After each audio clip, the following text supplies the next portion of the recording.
قرآن خوانی ہو رہی ہے اور یہ 10واں ہو رہا ہے اور یہ 40واں ہو رہا ہے اور یہ برسی ہو رہی ہے، ان کا کوئی ثبوت نہیں ہے کتاب و سنت کے اندر، یہ بدعت ہو گئی۔ تو اسی طریقے سے بدعات ہیں۔ البتہ یہ ہے اب اسی طریقے سے ہمارے ہاں ایک نئی رسم چلی ہے، آپ یوم پیدائش منا رہے ہیں، سالگرہ کر رہے ہیں، یہ مغرب سے آئی ہوئی ہماری رسمیں ہیں، یہ کوئی صحابہ کرام سے حضور سے تو ثابت نہیں ہے۔ تو ان چیزوں کے اندر بچنا چاہیے ان سے۔ البتہ یہ ہے کہ ایک ہے کہ جو سائنس کی ڈیولپمنٹ سے ہیں، اب کوئی کہتے ہیں صاحب پھر آپ ریل گاڑی میں سفر کیوں کرتے ہیں، وہ تو صحابہ کے اور حضور کے، یہ سائنس کی ترقی سے جو چیزیں آئی ہیں یہ بالکل دوسری چیزیں ہیں، ان میں ثواب کا معاملہ نہیں ہے، یہ تو آپ کی ایک ضرورت ہے جو پوری ہو رہی ہے۔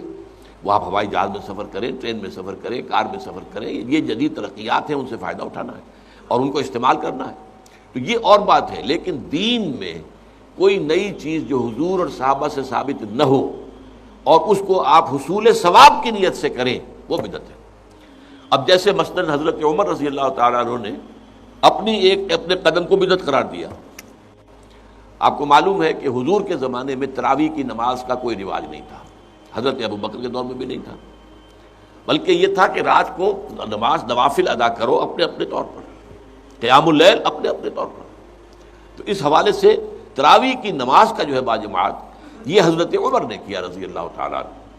ایک دفعہ آپ آئے اپنے دور خلافت میں، مسجد نبوی میں دیکھا کچھ لوگ ادھر کھڑے ہیں، کچھ ادھر کھڑے ہیں، کچھ ادھر کھڑے ہیں، کچھ ادھر کھڑے ہیں، اب ایک ایک جو حافظ ملا ہوا ہے اس کے پیچھے قرآن سن رہے ہیں، پڑھ رہے ہیں۔ تو آپ نے کہا کیا ہی اچھا ہو ان سب کو ایک امام کے پیچھے جمع کر دیا جائے۔ اچھا کوئی اول شب میں پڑھ رہے ہیں، کوئی دیر میں پڑھ رہے ہیں، حضور نے 3 دفعہ جماعت کرائی اس وقت رمضان کی رات میں، تو وہ تہجد کے وقت کرائی ہے، وہ عشاء کے ساتھ نہیں، جو ہم تراویح کہتے ہیں کہ عشاء کے ساتھ ہی 20 رکعت ہم پڑھتے ہیں، یا اہل حدیث حضرات 8 رکعتیں پڑھتے ہیں، تو اس لیے کہ حضور نے تو صرف تہجد کی جگہ پر پڑھائی، تہجد کی 8 رکعتیں ہوتی تھی حضور کی، تو 8 رکعتیں آپ نے پڑھائی۔ لیکن یہ ہے کہ پھر حضرت عمر نے یہ فیصلہ کیا کہ اس طرح کر دیا جائے، اور اس کے بعد یہ ہوا کہ ایک امام ہے، سب لوگ سن رہے ہیں۔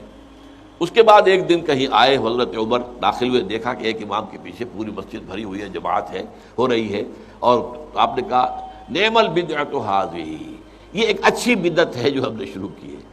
تو اس سے بدعت حسنہ کا لفظ عام طور پر لوگ لے لیتے ہیں، لیکن یہ واضح رہے کہ یہ حق جو ہے یہ خلیفۃ المسلمون کو تو حاصل تھا، یہ نہیں ہے کہ ہر شخص اس طرح کی نئی بدعت ایجاد کر دے اور کہے یہ بھی اچھی بدعت ہے، بدعت حسنہ ہے۔ اگر ہم اذان سے پہلے یہ پڑھ دیتے ہیں، درود پڑھ دیتے ہیں، تو کیا برائی ہے اس میں؟ کوئی بری بات تو نہیں ہے درود پڑھنا، لیکن بھائی نہیں، یہ قرآن اور حدیث سے اور صحابہ کے عمل سے ثابت نہیں ہے، اس لیے یہ بدعت ہوگا۔ اس لیے جو چیز جو ہے اس طرح کی، لیکن حضرت عمر رضی اللہ تعالیٰ عنہ یا کسی اور خلیفہ راشد کا کوئی فیصلہ ہو اور وہ گویا کہ پرانے طریقے میں کسی چیز کا اضافہ ہو رہا ہو، تو وہ ایک علیحدہ بات ہے۔ لیکن ان کے بعد کیونکہ اس میں یہ ما انا علیہ و اصحابی،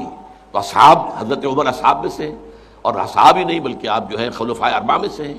خلیفہ ثانی ہیں، تو اس پہلو سے ان کی بات علیحدہ ہوگی، لیکن کسی اور کو اپنے کسی کام کی شروع کرنے کو بدعت حسنہ قرار دینا یہ درست نہیں ہے۔